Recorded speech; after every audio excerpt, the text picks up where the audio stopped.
ನಮಸ್ಕಾರ ವೀಕ್ಷಕರೇ, ನಾನು ರಾಕೇಶ್ ಆರುಂಡಿ. ದರ್ಶನ್ ಹಾಗೂ ರೇಣುಕಾ ಸ್ವಾಮಿಯ ಪ್ರಕರಣ ಅಂದರೆ ಎಲ್ಲರ ಕಿವಿ ನೆಟ್ಟಗಾಗೋದು ಸಹಜ. ಈಗಾಗಲೇ FSL ವರದಿಯು ಕೂಡ ಬಹಿರಂಗವಾಗಿದೆ. ಆದರೆ ಯಾರ್ಯಾರ ಪಾತ್ರ ಏನಿದೆ ಅನ್ನೋದರ ಕುರಿತಾದ ಕಂಪ್ಲೀಟ್ ಪಿನ್ ಟು ಪಿನ್ ಮಾಹಿತಿ ನಿಮಗೆ ಕೊಡುವ ಪ್ರಯತ್ನ. A1 ಆರೋಪಿ ಪವಿತ್ರ ಗೌಡ ಇಂದ ಹಿಡಿದು A17 ಆರೋಪಿಯವರೆಗೂ ಯಾರ್ಯಾರ ಪಾತ್ರ ಏನಿದೆ ಅನ್ನೋದರ ಕುರಿತಾಗಿ ಒಂದಿಷ್ಟು ಇಂಟ್ರೆಸ್ಟಿಂಗ್ ಮಾಹಿತಿ ನೀವೀಗಾಗಲೇ ಈ ಕೇಸನ್ನು ಹೆಚ್ಚಾಗಿ ನಾವು ಹೇಳೋದಕ್ಕಿಂತ ಹೆಚ್ಚಾಗಿ ನೀವು ಮಾಧ್ಯಮಗಳಲ್ಲೇ ನೋಡಿ ತಿಳ್ಕೊಂಬಿಟ್ಟಿದ್ದೀರ.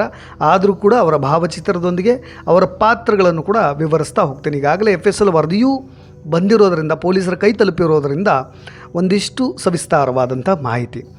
ನಿಮಗೆ A1 ಆರೋಪಿ ಪವಿತ್ರ ಗೌಡ ಅವಳ ಬಗ್ಗೆ ಹೆಚ್ಚಾಗಿ ಗೊತ್ತಿದೆ ಅಂದುಕೊಳ್ತೀನಿ. ಲಲನಾಮಣಿ, ಭಿನ್ನಾಣಗಿತ್ತಿ, ಜೊತೆಗೆ ದರ್ಶನ್ ಸಂಸಾರವನ್ನು ಹಾಳು ಮಾಡಿದವಳು, ಇದೆಲ್ಲವೂ ಕೂಡ ಸಾರ್ವಜನಿಕರು ಕೊಟ್ಟಿರೋ ಕುಖ್ಯಾತಿಗಳು.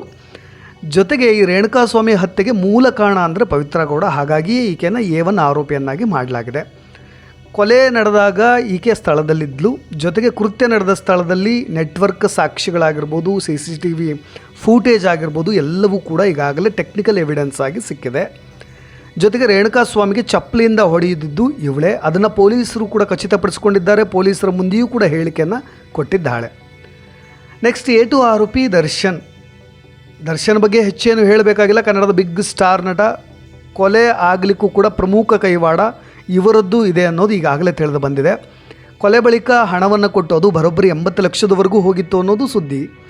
ಶೆಡ್ ಇರೋ ಸ್ಥಳಕ್ಕೆ ದರ್ಶನ್ ಬಂದು ಹೋಗಿದ್ದಕ್ಕೆ CCTV ಫೂಟೇಜ್ಗಳು ಸಿಕ್ಕಿದೆ. ಜೊತೆಗೆ ದರ್ಶನ್ ಬಟ್ಟೆ ಮತ್ತು ಶೂ ಮೇಲೆ ರಕ್ತದ ಕಲೆಗಳು ಕೂಡ ಪತ್ತೆಯಾಗಿದ್ದಾವೆ. ಕೊಲೆಯಲ್ಲಿ ಈ ನಟ ಭಾಗಿಯಾಗಿರೋ ಎಲ್ಲ ಥರದ ಟೆಕ್ನಿಕಲ್ ಎವಿಡೆನ್ಸ್, ಡಿಜಿಟಲ್ ಎವಿಡೆನ್ಸ್ ಎಲ್ಲವೂ ಕೂಡ ಈಗಾಗಲೇ ಪೊಲೀಸರ ಕೈ ಸೇರಿದೆ. ಇನ್ನು A3 ಆರೋಪಿ ಪವನ್ ಅನ್ನೋನು ಈ ಪವಿತ್ರ ಗೌಡಾಳ ಮನೆಯಲ್ಲಿ ಕೆಲಸಕ್ಕಿದ್ದ. ಜೊತೆಗೆ ಈ ಚಿತ್ರದುರ್ಗದ ರಾಘವೇಂದ್ರ ಅನ್ನೋನು ಜೊತೆಗಿರ್ತಾನೆ.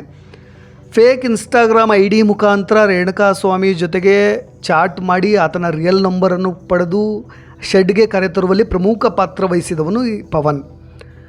ಜೊತೆಗೆ ಕಿಡ್ನಾಪ್ ಪ್ಲಾನ್ ಮಾಡಿದ್ದು ಕೂಡ ಪವನ್ನೇ. ಆತನನ್ನು ಶೆಡ್ಗೆ ಕರೆತರುವಂತೆ ಪ್ಲಾನ್ ಮಾಡಿ, ಜೊತೆಗೆ ಇದೆಲ್ಲ ಕೊಲೆಗ ಪ್ರಮುಖ ರೂವಾರಿ ಅಂತಲೂ ಕೂಡ ಈತನಿಗೆ ಹೇಳಬಹುದು. ಜೊತೆಗೆ ಕಿಡ್ನಾಪ್ನ ಸೂತ್ರಧಾರಿ ಅಂತ ಪಟ್ಟವನ್ನು ಕೊಟ್ಟರೆ ತಪ್ಪಾಗಲಿಕ್ಕಿಲ್ಲ. ಈತನ ಮೇಲೂ ಕೂಡ ಈಗಾಗಲೇ ರಕ್ತದ ಕಲೆಗಳು ಸಿಕ್ಕಿ ಬಿದ್ದಿದ್ದಾವೆ. ಪವನ್ ಮನೆಯಲ್ಲೂ ಕೂಡ ಪೊಲೀಸರು ಒಂದಿಷ್ಟು ಕ್ಯಾಶನ್ನು ಕೂಡ ಜಪ್ತಿ ಮಾಡಿದ್ದಾರೆ. ಅದು ಕೂಡ FSL ವರದಿಯಲ್ಲಿ ದಾಖಲು ಮಾಡಲಾಗಿದೆ. ಇನ್ನು A4 ಆರೋಪಿ ರಾಘವೇಂದ್ರ. ಈ ಪವನ್ ಇದ್ದಾನಲ್ವ, ಈತನ ಸೂಚನೆಯ ಮೇರೆಗೆ ಈ ದರ್ಶನ್ನ ಅಭಿಮಾನಿಯಾಗಿದ್ದಂಥ, ದರ್ಶನ ಅಭಿಮಾನಿಗಳ ಸಂಘದ ಅಧ್ಯಕ್ಷನಾಗಿದ್ದಂಥ ಚಿತ್ರದುರ್ಗದವನು ರಾಘವೇಂದ್ರ ಅಲ್ಲಿ ಕಾದು ನಿಂತು ರೇಣುಕಾ ಸ್ವಾಮಿಯನ್ನು ಕರೆತರಲಿಕ್ಕೆ ಪ್ರಮುಖ ಪಾತ್ರ ವಹಿಸಿದ್ದ. ಕೊಲೆ ನಡೆದ ಸ್ಥಳ ಶೆಡ್ನಲ್ಲೂ ಕೂಡ ಈತ ಇದ್ದ. ಜೊತೆಗೆ ರೇಣುಕಾ ಸ್ವಾಮಿಯನ್ನು ಹತ್ಯೆ ಮಾಡಿದ ನಂತರ ಆತನ ಚಿನ್ನಾಭರಣಗಳನ್ನು ತನ್ನ ಪತ್ನಿಗೂ ಕೂಡ ಕೊಟ್ಟಿದ್ದ. ಅದಾದ ಮೇಲೆ ಒಂದಿಷ್ಟು ಹಣವನ್ನು ಕೂಡ ಆತನಿಂದ ಜಪ್ತಿ ಮಾಡಲಾಯಿತು. ಈತನು ಕೂಡ ಪ್ರಮುಖ ಪಾತ್ರಧಾರಿ. ಕಿಡ್ನಾಪ್ ಆಗಲಿಕ್ಕೆ ಮೊದಲು ಒಂದು ಹೆಜ್ಜೆಯನ್ನು ಇಟ್ಟವನೇ ಈತ. ಇನ್ನು A5 ಆರೋಪಿ ನಂದೀಶ್. ಶೆಡ್ನಲ್ಲಿ ರೇಣುಕಾ ಸ್ವಾಮಿ ಮೇಲೆ ಹಲ್ಲೆ ಮಾಡಿದವನು ನಂದೀಶ್. ರೇಣುಕಾ ಸ್ವಾಮಿ ಶವವನ್ನು ಹೊತ್ತು ಇದನ್ನು ವಿಲೇವಾರಿ ಮಾಡಬೇಕು ಅನ್ನೋದರಲ್ಲಿ ಪ್ರಮುಖ ಪಾತ್ರವನ್ನು ವಹಿಸಿದ್ದ. ಇದೆಲ್ಲ ದೃಶ್ಯಗಳು ಈಗಾಗಲೇ ಸೆರೆಯಾಗಿದ್ದಾವೆ. ಜೊತೆಗೆ ಎಲ್ಲಿ ತೆಗೆದುಕೊಂಡು ಹೋಗಿ ಎಸೆದ್ರಿ ಅನ್ನೋದಕ್ಕೆ ಪೊಲೀಸರು ಕೂಡ ಆತನನ್ನು ಕರೆದುಕೊಂಡು ಹೋಗಿ ಅದೇ ರಾಜಕಾಲುವೆ ಹತ್ರವೂ ಕೂಡ ವಿಚಾರಿಸಿ ಅಲ್ಲಿಯೂ ಕೂಡ ಮಾಹಿತಿಯನ್ನು ಪಡೆದಿದ್ದಾರೆ. ಅದೆಲ್ಲವೂ ಕೂಡ ಸಾಕ್ಷ್ಯಗಳಾಗಿ ದಾಖಲಾಗಿದೆ. ಅದು ಕೂಡ FSL ವರದಿಯಲ್ಲೂ ಕೂಡ ಬಯಲಾಗಿದೆ. A6 ಆರೋಪಿ ಜಗದೀಶ್ ಅಥವಾ ಜಗ್ಗ. ಈ ಜಗ್ಗ ಮೃತನನ್ನು ಚಿತ್ರದುರ್ಗದಿಂದ ಕಿಡ್ನಾಪ್ ಮಾಡಿಕೊಂಡು ಬಂದವರಲ್ಲಿ ಪ್ರಮುಖವಾದಂಥ ಪಾತ್ರವನ್ನು ವಹಿಸಿದ್ದ. ಈತನಿಗೆ ಆರಂಭದಲ್ಲಿ ಏನೂ ಕೂಡ ಗೊತ್ತಿರಲಿಲ್ಲವಂತೆ. ರೇಣುಕಾ ಸ್ವಾಮಿನ ಕರೆತರುವಾಗ ಯಾವ ಉದ್ದೇಶಕ್ಕೆ ಕರೆತರ್ತಾ ಇದ್ದೀನಿ ಅಂತ. ಬೆಂಗಳೂರಿಗೆ ಬಂದ ಮೇಲೆ ಹಲ್ಲೆ ಮಾಡಿದ್ದಂತೆ. ನಂತರ ಎಸ್ಕೇಪ್ ಆಗಿಬಿಟ್ಟಿದ್ದ. ಈತನೂ ಕೂಡ ಪಾತ್ರಧಾರಿ ಅನ್ನೋದು ಕೂಡ CCTVಯಲ್ಲಿ ಈಗಾಗಲೇ ಸೆರೆ ಸಿಕ್ಕಿದೆ. ಇನ್ನು A7 ಆರೋಪಿ ಅನುಕುಮಾರ್ ನಿಮಗೆಲ್ಲ ಗೊತ್ತಿರುತ್ತೆ ಎಂದುಕೊಳ್ತೀನಿ. ಯಾಕೆ ಅಂದರೆ ಈತನ ತಂದೆಯವರು ಸಾವನ್ನಪ್ಪಿದ್ರು. ಆ ವಿಷಯವೂ ಕೂಡ ನಿಮಗೆಲ್ಲ ಕೂಡ ಗೊತ್ತೇ ಇದೆ. ರೇಣುಕಾ ಸ್ವಾಮಿಯನ್ನು ಕರೆತಂದು ಬಿಟ್ಟಿದ್ದ. ಕೊಲೆಯಾದ ಬಳಿಕ ಈತನೂ ಕೂಡ ಪರಾರಿಯಾಗಿದ್ದ. ಅದಾದ ನಂತರ ಈತನ ಬಗ್ಗೆ ಮೊಬೈಲ್, CCTV ಸಾಕ್ಷಿಗಳನ್ನು ಕೂಡ ಪೊಲೀಸರು ಸಂಗ್ರಹಿಸಿ ಅವೆಲ್ಲವನ್ನು ಕೂಡ ಈಗ ದಾಖಲು ಮಾಡಿಕೊಂಡಿದ್ದಾರೆ. A8 ಆರೋಪಿ ರವಿಶಂಕರ್. ರೇಣುಕಾ ಸ್ವಾಮಿಯನ್ನು ಚಿತ್ರದುರ್ಗದಿಂದ ಕಾರ್ನಲ್ಲಿ ಕರೆತಂದಿದ್ದು ಇದೇ ಕಾರ್ ಚಾಲಕ. ಎಲ್ಲಿಂದ? ಚಿತ್ರದುರ್ಗದಿಂದ. ನಂತರ ಆರೋಪಿಗಳನ್ನು ಕಾರ್ನಲ್ಲಿ ಕರ್ಕೊಂಡು ಹೋಗಿರ್ತಾನೆ. ಇದಕ್ಕೆ ಸಂಬಂಧಿಸಿದಂತೆ CCTVಗಳು ಕೂಡ ಈಗಾಗಲೇ ಪತ್ತೆ ಹಚ್ಚಲಾಗಿದೆ. ಬಳಿಕ ರೇಣುಕಾಸ್ವಾಮಿಯ ತಲೆ ಕೂದಲೇ ಇದೇ ಕಾರ್ನಲ್ಲೂ ಕೂಡ ಸಿಕ್ಕಿರ್ತವೆ. ಈ ಆರೋಪಿ ರವಿಶಂಕರ್ ಕರ್ಕೊಂಡು ಬಂದಿದ್ನಲ್ಲ, ಆತನ ತಲೆ ಕೂದಲು ಕೂಡ ಇದೇ ಕಾರ್ನಲ್ಲಿ ಸಿಕ್ಕಿದೆ.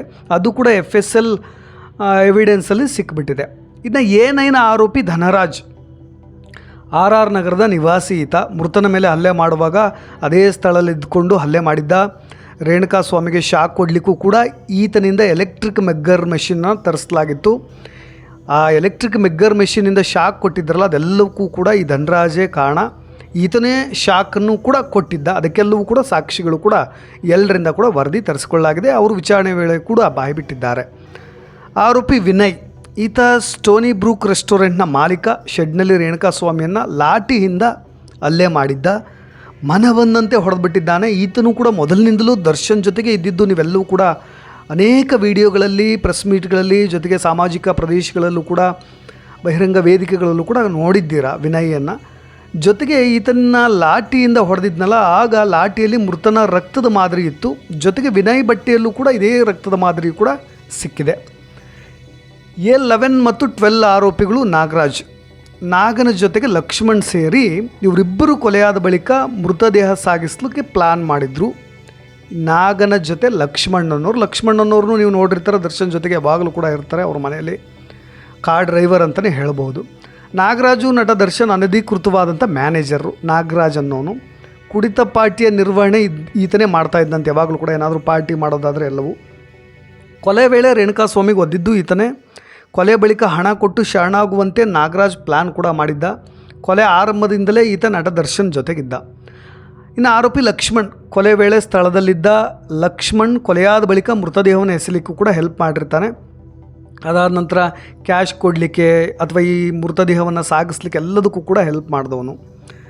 A13 ಆರೋಪಿ ದೀಪಕ್, ದರ್ಶನ್ ಆಪ್ತ, ಜೊತೆಗೆ ರೇಣುಕಾಸ್ವಾಮಿಗೆ ಹೊಡೆದವನು. ಅದಾದ ನಂತರ ದರ್ಶನ್ ಪ್ರದೂಷ್ ಹೇಳಿದಂತೆ ಹಣದ ವ್ಯವಸ್ಥೆಯನ್ನು ಕೂಡ ಇನ್ನೊಬ್ಬರ ಹತ್ರ ಮಾಡಿ, ಅದಾದ ನಂತರ ಪೊಲೀಸರಿಗೆ ಶರಣಾಗಲಿಕ್ಕೆ ಒಂದಿಷ್ಟು ಜನರನ್ನು ಹುಡುಗರನ್ನು ಕೂಡ ವ್ಯವಸ್ಥೆ ಮಾಡಿದ್ದ. ಅದೆಲ್ಲವೂ ಕೂಡ ಈ ಶೆಡ್ ವ್ಯವಸ್ಥೆ ಮಾಡಿಕೊಟ್ಟಿದ್ದು ಕೂಡ ಈ ದೀಪಕ್ಕೆ. ಇನ್ನು A14 ಆರೋಪಿ ಪ್ರದೂಷ್, ಇಂಜಿನಿಯರ್. ಈತ ಹಲ್ಲೆ ಮಾಡಿದ್ದಲ್ಲದೆ ಹಲ್ಲೆ ಬಳಿಕ ನಿರಂತರವಾಗಿ ದರ್ಶನ್ ಜೊತೆಗೆ ಕಾಂಟ್ಯಾಕ್ಟ್ಸ್ ಇದ್ದು ವಾಟ್ಸಪ್ ಮೆಸೇಜ್ ಮಾಡ್ತಾ, ನಿರಂತರವಾಗಿ ಕಾಲ್ ಮಾಡ್ತಾ ಏನಾಗ್ತಾ ಇದೆ ಏನು ಅಂತ ಹೇಳಿ, ಜೊತೆಗೆ ಕೊಲೆ ಸಂಬಂಧಿಸಿದಂತೆ ಕಾರನ್ನ ವ್ಯವಸ್ಥೆ ಮಾಡಿ, ಶರಣಾಗುವ ವ್ಯಕ್ತಿಗಳಿಗೆ ಸ್ವಲ್ಪ ಧೈರ್ಯ ನೀಡಿ, ಜೊತೆಗೆ ಮೈಸೂರಿಗೆ ಅವ್ರನ್ನ ಕರ್ಕೊಂಡೋಗಿ ಮತ್ತು ವಾಪಸ್ ಕರೆತರೋದರಲ್ಲಿ ಪ್ರಮುಖ ಪಾತ್ರ ಈ ಪ್ರದೂಷ್. ಜೊತೆಗೆ ಅನೇಕ ಸಿನಿಮಾಗಳಲ್ಲೂ ಕೂಡ ಆ್ಯಕ್ಟ್ ಮಾಡಿದ್ದಾನೆ ನಟ ಜೊತೆಗೆ. ಇನ್ನು ಆರೋಪಿ ಕಾರ್ತಿಕ್, A15 ಆರೋಪಿ, ಪಟ್ಟಣಗೆರೆಯ ಶೆಡ್ನಲ್ಲಿ ಕೆಲಸ ಮಾಡಿಕೊಂಡಿದ್ದ ವ್ಯಕ್ತಿ. ಹಣ ಪಡೆದು ಶವ ಸಾಗಿಸಿದ ಕಾರ್ತಿಕ್ ಬಂಧನದ ವೇಳೆ ಪೊಲೀಸರ ಮುಂದೆ ಒಪ್ಕೊಂಡ್ಬಿಟ್ಟ. ಆರಂಭದಲ್ಲಿ ಹಣವನ್ನು ಪಡೆದು ಶವವನ್ನು ಸಾಗಿಸ್ದಾದ ನಂತರ ಬಂಧನ ಆಗೋ ಸಮಯದಲ್ಲಿ ಪೊಲೀಸರ ಮುಂದೆ ಈ ರೀತಿ ಮಾಡಿದ್ದೆ ಅಂತ ಒಪ್ಕೊಂಡ್ಬಿಟ್ಟಿದ್ದಾನೆ. ಇನ್ನು ಆರೋಪಿ ಕೇಶವಮೂರ್ತಿ, A16 ಆರೋಪಿ, ರೇಣುಕಾಸ್ವಾಮಿಯನ್ನು ಕೊಲೆ ಮಾಡಿದ ನಂತರ 5 ಲಕ್ಷ ಹಣ ಪಡೆದು ಕಾರ್ನಲ್ಲಿ ಮೃತದೇಹವನ್ನು ಸಾಗಿಸಿರ್ತಾನೆ. ಬಳಿಕ ಪೊಲೀಸರಿಗೆ ಶರಣಾಗಿದ್ದ. ಆತನೂ ಕೂಡ, ಆತನ ಮನೆಯಲ್ಲೂ ಕೂಡ ಹಣ ಸಿಕ್ಕಿದ್ದಕ್ಕೆ ಸಾಕ್ಷಿಗಳು ಕೂಡ ಪತ್ತೆಯಾಗಿದೆ. A17 ಕೊನೆಯ ಆರೋಪಿ ನಿಖಿಲ್, ರೇಣುಕಾಸ್ವಾಮಿ ಕೊಲೆ ಬಳಿಕ 5 ಲಕ್ಷ ಪಡೆದು ಕಾರ್ನಲ್ಲಿ ಮೃತದೇಹವನ್ನು ಸಾಗಿಸ್ತಾನೆ. ಬಳಿಕ ಪೊಲೀಸರಿಗೆ ಶರಣಾಗ್ತಾನೆ. ಶವವನ್ನು ಸಾಗಿಸುವಲ್ಲಿ ಈತ ಪ್ರಮುಖ ಪಾತ್ರವನ್ನು ನಿರ್ವಹಿಸಿದ್ದ ಎಂಬುದು ಎಲ್ಲ ವರದಿಯಿಂದ ಪತ್ತೆಯಾಗಿದೆ. ಹಾಗಾಗಿ ಇವೆಲ್ಲ ಸಾಕ್ಷಿಗಳು FSL ವರದಿಯಿಂದ ಸಾಬೀತಾಗಿದೆ. ಇದರಿಂದಾಗಿ ಆರೋಪಿಗಳ ಕಾನೂನಿನ ಕುಣಿಕೆ ಮತ್ತಷ್ಟು ಬಿಗಿಯಾಗುತ್ತೆ. ಅಲ್ಲದೆ ದರ್ಶನ್, ಪವಿತ್ರಗೌಡ, ರಾಘು, ಪವನ್ ಸೇರಿದಂತೆ ಇನ್ನಿತರರ ಮೇಲೂ ಕೂಡ ಪ್ರಬಲ ಸಾಕ್ಷ್ಯಗಳು ಸಿಕ್ಕಾಗ್ಬಿಟ್ಟಿದೆ. ಹಾಗಾಗಿ ದರ್ಶನ್ ರವರಿಗೆ ಕಾನೂನಿನಿಂದ ನುಣುಚಿಕೊಳ್ಳಿಕ್ಕೆ, ಕಾನೂನಿನಿಂದ ಪಾರಾಗಲಿಕ್ಕೆ ಸಾಧ್ಯತೆಗಳು ತುಂಬ ವಿರಳವಾಗಿ ಕಾಣ್ತಾ ಸಿಗ್ತಾ ಇರೋದು ಇವೆಲ್ಲ ಸಾಕ್ಷಿಗಳನ್ನು ಗಮನಿಸಿದಾಗ. ಇದೇ ರೀತಿಯಾದಂಥ ಅಪ್ಡೇಟ್ಸ್ಗಳೊಂದಿಗೆ ಮತ್ತೆ ಬರ್ತೀನಿ. ವೀಕ್ಷಕರೇ ನಮಸ್ಕಾರ. ನಾನು ರಾಕೇಶ್ ಶಾರುಂಡಿ. ಧನ್ಯವಾದ.